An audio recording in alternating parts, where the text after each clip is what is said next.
very first thing is what parents know so well, and that is how to talk to your kids about what's going on in the world. You really have to think about what developmental age, what are they ready to hear.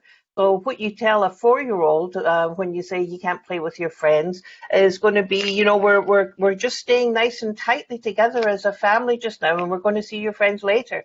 Compared to your 14, 15-year-old, you can say that there is a concern in the world about a virus that's causing lots of people to be sick. So we have to really think about being emotionally close, but physically separate. So I think first of all, think about the age of the child. The other point, and Anne, I'll let you have a word in it. And the other is to ask them what they already know about it, and what are they thinking about it.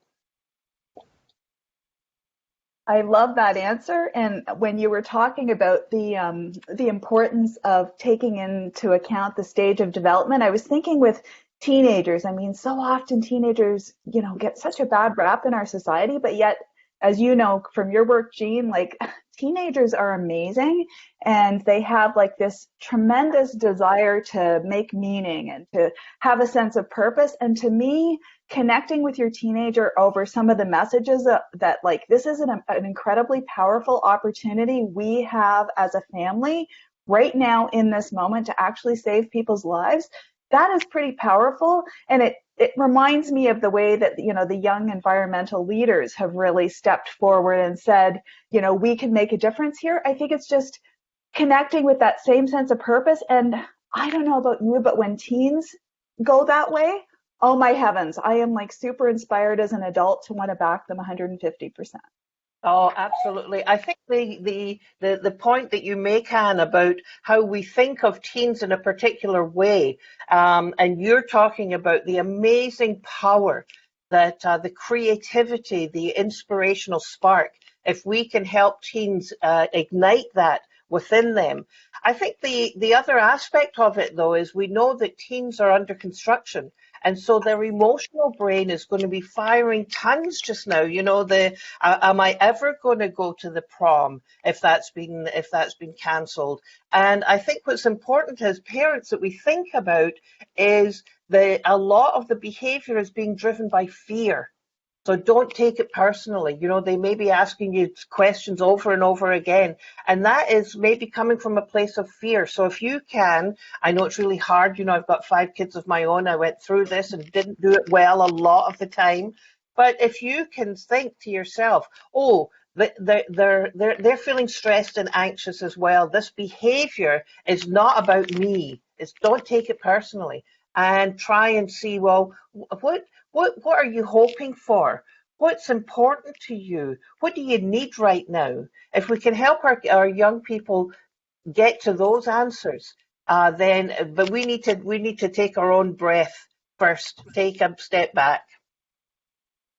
I love that so much, Jean, and especially thinking about a young person who might even feel guilty about some of the things they're feeling, like, we're talking about the fact that, older people or, somebody with an illness or just some random healthy person could get sick if I don't do this physical distancing thing. And yet I'm worried about my prom being messed up, or that, I miss my boyfriend and so on. I think as parents, like, we can totally validate all those emotions.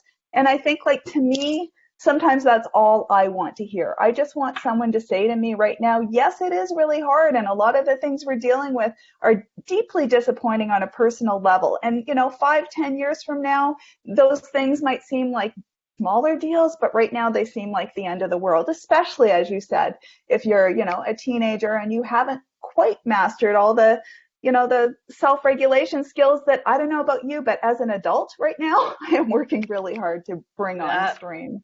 Absolutely. Anne, I love that. One of the points that it makes me think about is that validation. As parents, I know I want to fix my kids' challenges and problems. I want them not to be suffering or not to be upset. So I go into my F2, my find it, fix it mode. But your point is so important, that it really is about validating the feelings. It's about being present so that they feel felt. Sometimes that is all that they need. And that's what we need to keep in mind in these times as well, for sure, for sure.